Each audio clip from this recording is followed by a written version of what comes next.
현월TV 파수꾼 여러분께 문화 인사드립니다. 현월TV 윤목사입니다. 화요특강 시간입니다. 자, 이번 주부터는 화요특강, 원래는 여러분 제네바 학당을 해야 되잖아요, 화요일에. 근데 이래저래 지금 연재하는 것들이 많이 생기다 보니까 한 주에 연재를 3개 이상 정규적으로 하는 것은 좀 쉽지가 않겠더라고. 그래가지고 제네바 학당 같은 경우에는 좀 더 충분히 제가 좀 정비를 하고 지금 해야 될 것 같아서 화요일은 지금 특강으로 계속해서 대체하고 있는데, 그것도 지금 상당히 오래됐죠, 여러분. 지금까지 올린 특강만 해도 상당히 많은데 여러분들도 재생 목록을 통해서 열심히 복습하시고, 그리고 화요 특강을 통해서도 많은 유익 받으시길 바랍니다. 이번 주부터는 성경 본문 가운데 우리가 좀 잘못 이해하고 있거나 또는 아리송한 부분들, 그런 측면들을 좀 다루는 시간을 가지려고 해요. 제가 2020년 말부터 2021년 거의 한 해 이상 그런 부분들을 갖다가 발췌해서 이번 주 하나님 말씀 해설을 진행을 했습니다. 그렇게 하다가 이제 어느 순간부터 누가복음을 연속적으로 이번 주 하나님 말씀 해설 본문으로 쓰고, 그 본문에서 암송 구절도 선정하고 그렇게 좀 해왔는데요. 이번 주 화요 특강에서도 그런 어떤 오해를 할 여지가 있는 본문을 바르게 분별하고 또 바르게 상고하는 그런 시간으로 조금 당분간 좀 보내야 되겠다. 그러다가 이제 또 다른 특강도 이제 진행하고 리마스터도 좀 때가 되면 또 하고 이런 식으로 진행을 하려고 합니다. 자, 그래서 성경에 대한 바른 해석과 적용을 위한 길라잡이다, 이렇게 여러분들이 좀 생각하시면 되겠습니다. 이번 주에 제가 다루고자 하는 내용은 여러분이 잘 아시는, 정말 잘 아는 걸로 먼저 좀 해야 되겠더라고요. 창세기 22장 1절로 19절에 나오는 내용이고요. 뭡니까? 아브라함이 이삭을 바친 내용이죠. 바치는 내용. 그래서 이 시간에는 제가 과거에도 이 창세기 22장에 대한 이 내용을 갖다가 창세기 전체를 이제 순서대로 강설을 하면서 다룬 본문이기도 합니다. 그래서 이 시간엔 특강으로서 이 부분에 대한 오해를 좀 다루고 바른 해석과 적용을 위한 길라잡이 시간으로 보내겠다라는 말씀을 드립니다. 그래서 강설이 아닌 특강으로 편성을 한 겁니다, 여러분.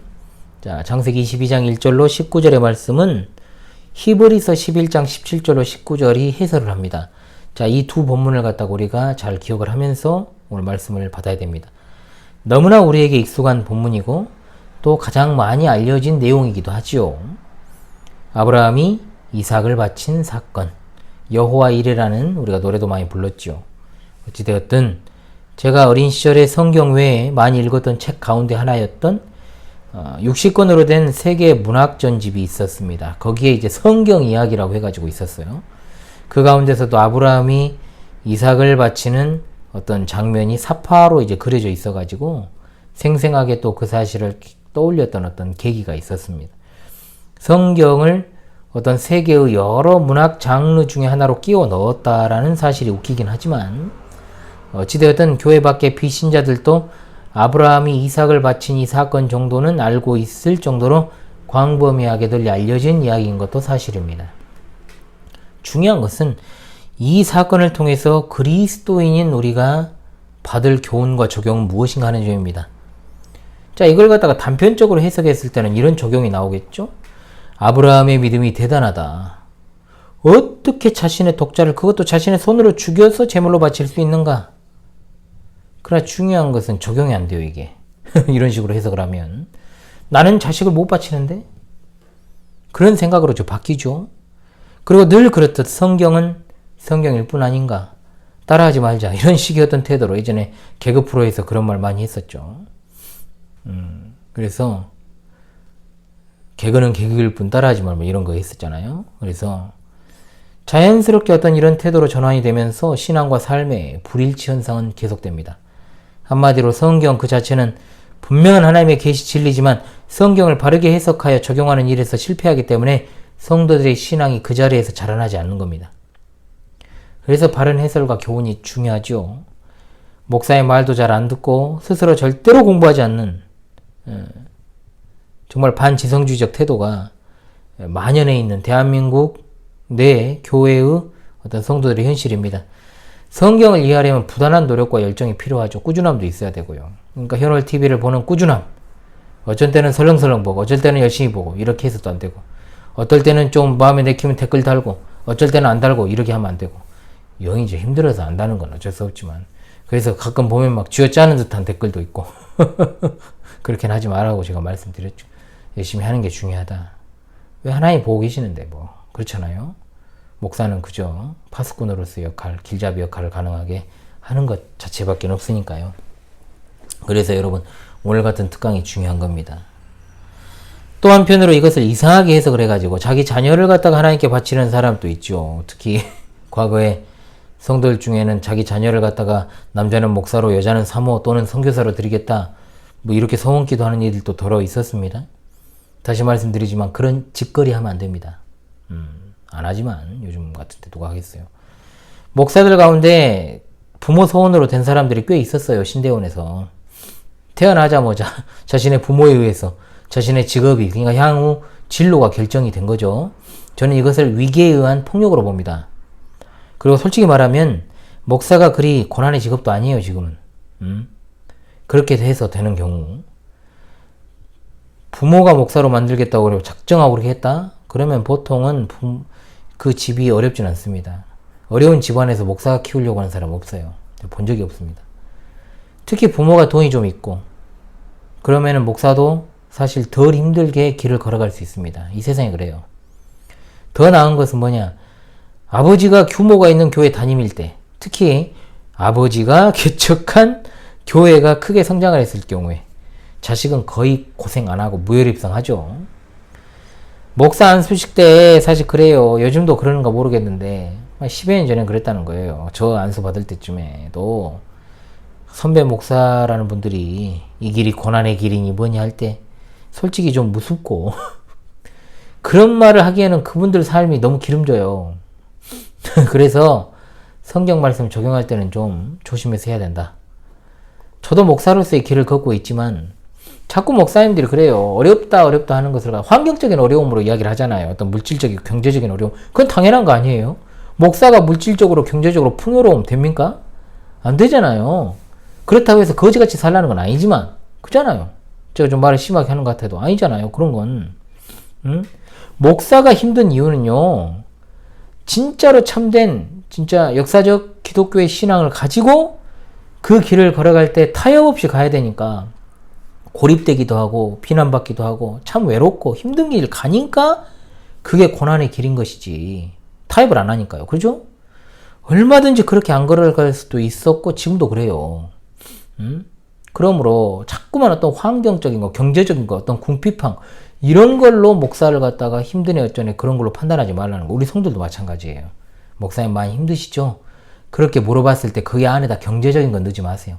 그 당연하게 그걸 알고 가는 길 아닙니까? 근데 목사들이 예를 들어서 굉장히 목사 사이에서도 이 빈부격차가 크거든요. 양극화가 심해요. 사실은. 그렇지 않습니까 여러분? 교회 규모에 따라서 목사의 어떤 삶의 질이 결정되고 목회의 질이 결정되면 안 되잖아요. 삶의 질은 그럴 수도 있어도 교회 규모에 따라서 목회의 질이 더 좋고 나빠집니까? 그건 아니잖아요. 그냥 자꾸만 어떤 세상 논리로 경제적인 논리로 접근을 하니까 목사들한테도 어렵네 어쩌네 이런 말을 세상 사람들이 할 수 있지만 왜 신자나 목사들이 하냐 이 말이에요. 참 답답해요. 그런 거 볼 때는. 왜 목사의 길이 고난의 길인가? 예수 그리스도의 제자로서의 삶을 살아갈 뿐만 아니라 다른 성도들의 인도자로 길잡이로서 걸어가야 되는데 정도만을 가야 되는데 타협 없이 가야 되니까 여러 가지로 권고하고 힘들죠. 그것이 고난 아닙니까? 그러므로 아브라함이 이삭을 번제로 바치려 했던 사건의 핵심은 아브라함의 행위 자체가 될 수 없습니다. 언제나 하나님 중심으로 성경을 봐야 되죠. 왜냐하면 성경은 하나님의 말씀이기 때문에 그렇습니다. 하나님의 의도가 반영되어 있지 않은 사건은 단 한 건도 없어요. 성경의 인물들은 영웅이 아닙니다. 우리가 그 행위들을 본받아서 그대로 행하라는 모범도 아니에요. 성경은 위인들의 전기집이 아니니까요. 하나님이 어떤 분이신가? 우리를 위해 어떤 일을 하셨는가? 아브라함의 믿음이 어떤 것인지를 그런 차원에서 본다면 이때부터는 제대로 성경 본문을 보는 것이 가능해집니다. 자, 보통은 이 부분과 관련한 설교를 들을 때 혹시 여러분은 이런 식으로 설교를 들으신 적 있습니까? 없으시면 다행이고요. 사랑하는 성도 여러분, 여러분도 아브라함과 같이 자신의 가장 소중한 것을 하나님께 드릴 수 있도록 하시기 바랍니다. 아브라함에게 있어서 늙음하게 얻은 이 소중한 아들보다 더 귀한 것이 어디 있겠습니까? 그러므로 여러분도 가장 귀한 것을 하나님께 돌릴 수 있기를 간절히 소망합니다. 아멘입니까? 자, 그러면 이 제목은 뭐가 되겠어요? 이 설교 제목은 하나님께 가장 귀한 것을 드리는 믿음. 뭐 이 정도로 명명할 수 있겠죠. 자, 하나님께 가장 귀한 것을 드린다는 것 자체가 잘못됐다는 게 아니고요. 그런데 본문을 이용하지 마라. 왜곡시키지 말라는 거죠. 가장 귀한 것을 드려야 한다는 본문이 될 수 없습니다. 이 부분은. 이미 말씀드렸던 이 문맥은 그런 주제와는 아무런 관계가 없습니다. 그런 식의 해석은 아브라함이 처음부터 가장 소중한 것, 귀한 것을 하나님께 드린다는 생각을 하고 있지 않았다는 것에서 완전히 깨져버립니다. 목적을 위해서 목사가 성경을 이용하는 사례들이 현실에서 많죠. 그 부분을 좀 이제 앞으로는 좀 다루려고 해요.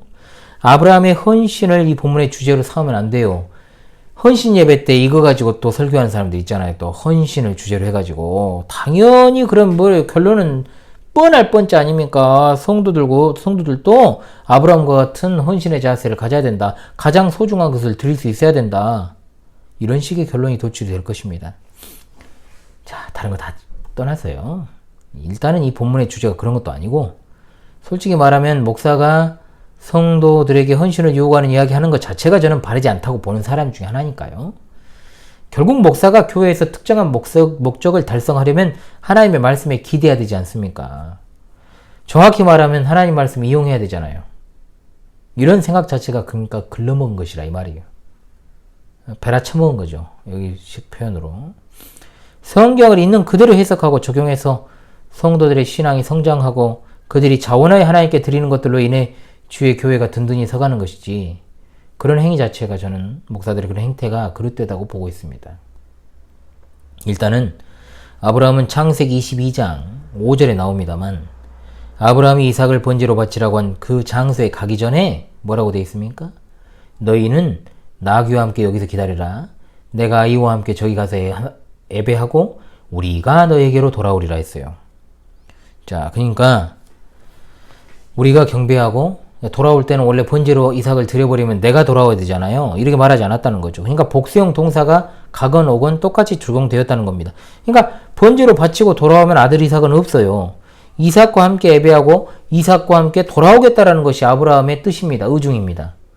한마디로 아브라함은 애시당초에 하나님께 이삭 바치고 혼자 돌아올 생각이 없었어요. 아시겠죠? 개혁 성경에서는 우리가 없었어요. 그런데 개혁 개정판에서는 우리를 넣어서 번역을 해가지고 이 뜻이 좀 살았습니다. 그래서 그럼 또 이런 사람들이 있겠죠. 이런 말 하면 아니 일행들에게 당연히 같이 온다고 하지 혼자 오겠느냐고 말하겠느냐. 충분히 그럴 수 있죠. 또 그런 사람들은 그렇게 말할 수 있습니다. 그런데 제가 서두에 말씀드린 성경 본문 어디입니까? 히브리서 11장 17절로 19절이 창세기 22장 해당 본문을 갖다 해설하고 있다고 하지 않았습니까? 자, 분명히 이 부분은 이렇습니다. 히브리서 11장 17절로 19절 앞으로 다루겠습니다만 제가 읽겠습니다. 아브라함은 시험을 받을 때 믿음으로 이삭을 드렸으니 그는 약속들을 받은 자로 돼 그 외아들을 드렸느니라. 그에게 이미 말씀하시기를 내 자손이라 칭할 자는 이삭으로 말미암으리라 하셨으니 그가 하나님이 능히 이삭을 죽은 자 가운데서 다시 살리실 줄로 생각한지라. 비옥컨대 그를 죽은 자 가운데서 도로 받은 것이니라. 아멘. 자, 분명히 아브라함은 시험 받을 때 믿음으로 이삭을 드렸으니 그는 약속들을 받은 자로 돼 그 외아들을 드렸느니라고 했지 않습니까? 여기서 약속들을 받은 자로 돼 라는 말이 이삭이 약속의 자녀, 즉 하나님께서 아브라함과 언약을 맺으실 때 말씀하신 그 자손이 번성해서 하늘의 별과 같이 바다의 모래와도 같이 될 것이라고 하신 그 언약의 자녀가 누구다? 이삭이다 이 말입니다. 즉 하나님의 언약의 성취로서 자녀, 그 성취를 이루는 자녀가 이삭이라 이 말입니다. 한마디로 이삭은 죽으면 안 돼요. 안 됩니다. 이삭이 살아야 이 약속이 성취되니까요. 그런데 아브라함은 그 이삭을 드린 것의 핵심이 있습니다. 그것이 바로 18절입니다. 그에게 이미 말씀하시기를 내 자손이라 칭할 자는 이삭으로 말미암음이라 하셨으니 아멘. 즉 내 자손이라 일컬을 자 곧 하나님께서 약속하신 내용은 분명 이삭으로 성취가 됩니다. 이삭이 죽으면 어떻게 됩니까? 하나님의 약속이 파기됩니다. 그런데 하나님은 이삭을 번제로 드리라고 하셔요. 지금 여기에 아브라함이 위치하고 있는 겁니다. 이삭을 통해서 후손이 번성한다. 그런데 번제를 드리라고 하셔요. 뭘 죽여서? 이삭을. 이삭을 죽여야 돼요. 한마디로 하나님의 계시 진리가 지금 상충되는 그런 상황에 아브라함이 놓여 있다 이 말입니다. 이삭을 통해 자손이 어떤 번성한다와 이삭을 죽여서 제물로 바쳐라 이 말씀이 공존하기 어렵다는 거죠. 그러니까 이 지점에서 성경을 보는 관점에 따라서 아브라함의 고민이 무엇일까를 생각할 때 완전히 바뀌어버리는 거죠. 어떻게 해요? 극히 인간적으로 하나님이 나의 소중한 아들을 달라고 하시니까 나는 어찌할꼬? 그래도 하나님이 달라 하시면 드려야지 어쩌겠어. 이런 게 아니죠. 이런 게 아니라는 겁니다. 하나님의 약속의 말씀도 믿고 또한 하나님의 약속이 이삭을 통해서 이루어질 것이라는 것도 믿었습니다. 아브라함이. 그러므로 자기의 어떤 귀한 것을 하나님께 드리느냐라고 하는 것을 가지고 이 본문을 보면 안 된다는 겁니다. 자, 그로 인한 번뇌도 아니에요. 이삭이 안 죽어야 된다는 것은 하나님이 말씀하신 그대로 그분이 제일 잘 아는 거죠. 그러므로 아브라함의 고민은 우리가 생각하는 것처럼 내 소중한 것, 가장 소중한 것을 바쳐야 되는데 너무 내 마음이 힘들구나. 그래도 어쩌겠어. 하나님의 명령인데 따라야지. 이런 어떤 번뇌가 아니고 왜 하나님께서는 도대체 충돌되는 두 가지의 말씀을 주셨을까? 거기에 담긴 뜻이 무엇일까를 고민했다는 거예요. 아브라함은. 그리고 이 지점에서 아브라함이 믿었던 건 바로 19절이죠. 뭡니까?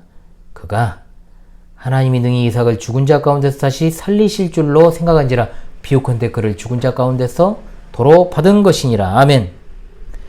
그렇습니다.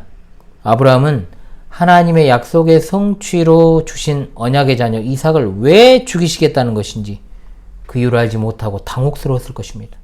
분명하게 하나님의 언약과 현실의 명령이 충돌했잖아요.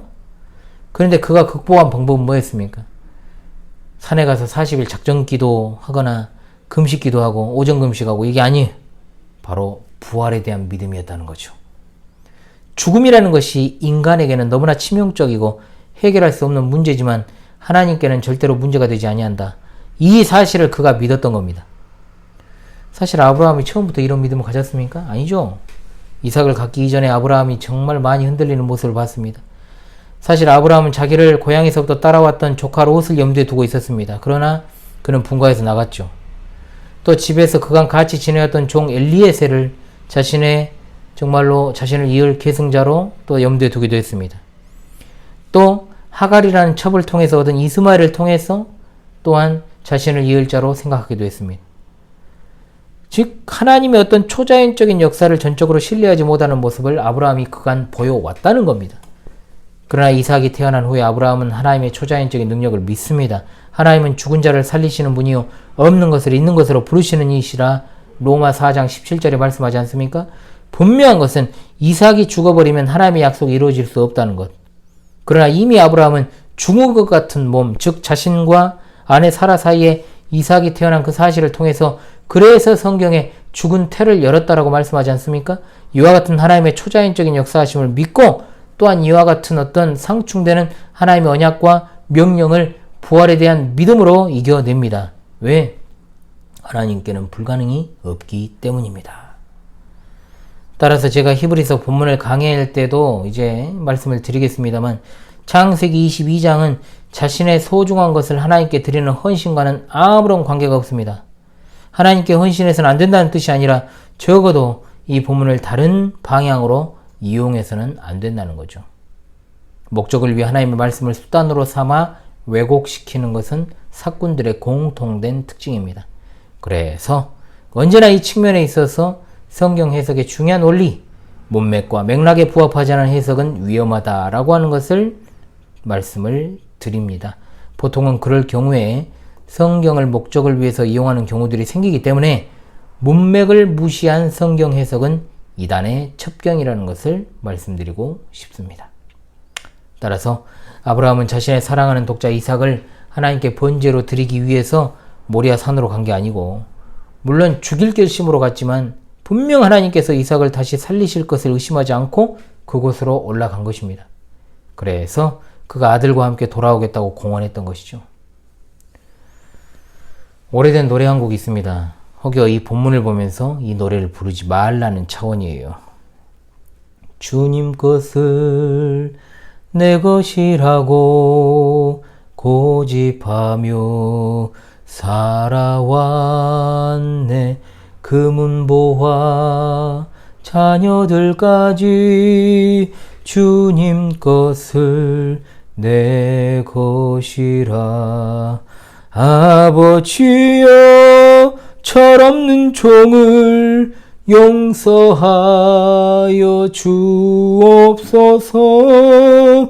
맡긴 사명 맡긴 재물을 주를 위해 쓰렵니다. 이 노래를 부른 이유는요, 이 노래와 상관이 없다는 거. 여러분 많이 들어보신 노래잖아요, 옛날. 그러니까 이 본문의 원뜻과 상관이 없으니까 이 본문 생각하면서 이 노래 부르지 마라. 이 말씀을 드리고 싶습니다. 그러므로 우리는 기억을 해야 됩니다. 신자는 언제나 상식과 언약이 충돌할 때 언약을 믿어야 된다. 부활을 믿는 믿음이란 죽음을 극복하는 것, 인간의 모든 상황적 한계를 극복하는 것임을 잊지 마시기 바랍니다. 물론 제가 이 부분을 특강하면서 강설이 아니기 때문에 정말로 중요한 주제는 여기 있잖아요. 하나님이 예비하신 어린 양 예수 그리스도까지는 이야기를 하지 않았습니다. 그러나 하나님이 받으시는 제사는 바로 하나님이 준비하신 어린 양 되시는 예수 그리스도시다.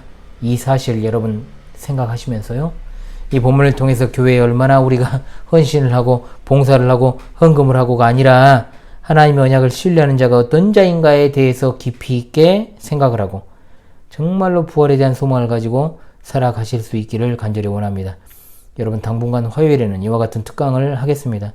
과거에 했던 내용이라 해도 파수꾼들께서 일일이 찾아보시는 어려움이 있을 수 있으니까 다시 올리기도 하고 또 바른 이해를 필요로 하는 특정 본문에 대해서 다루는 시간을 좀 갖도록 하겠습니다. 깊어가는 가을이네요. 여러분 좋은 소식들로 이번 주에도 제가 뵙고요. 또 금요일 파수꾼들의 밤에서 여러 가지 이야기들을 풀어 놓도록 하겠습니다. 여러분 지금까지 화요 특강의 키워널TV 윤목사였습니다. 여러분 수고하셨습니다.